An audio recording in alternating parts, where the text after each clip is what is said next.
So in this question, we've got a tree diagram and we have the probability that they go on a bus tour is 0.3, which has been labelled on the diagram here. We know that all probabilities add up to 1, therefore they're either going to go on the tour or they're going to not go on the tour. Those are the two options. So these two probabilities must add up to 1, therefore this must be 0.7. Then we've been told that the probability of Leah seeing a show at the Millennium Centre is independent of her going on a bus tour. So that means that it doesn't matter whether she goes on a bus tour or not, the probability that she goes to see the show is going to be the same. So we know that the number that's here is going to go here, and the number that's here is going to go here. So the probability that she goes on a bus tour and she sees a show at the Millennium Centre is 0.24. So the probability she goes on the bus tour and she goes to Millennium Centre is 0.24.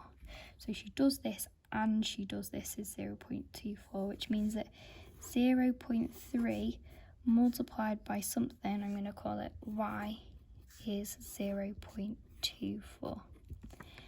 And I know that that must be 0.8. 0.3 times by 0.8 is 0.24.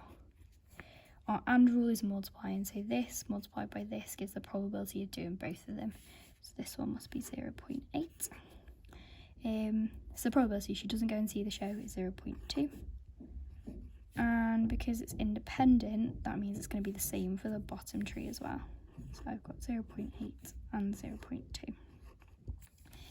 In the next part of the question, we're asked to work out the probability that she doesn't go on a bus tour and doesn't go and see a show.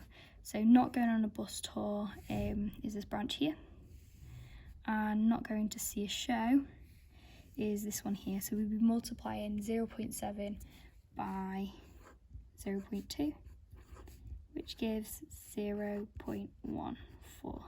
So that should be on the next page really. So you pop that bit for part B.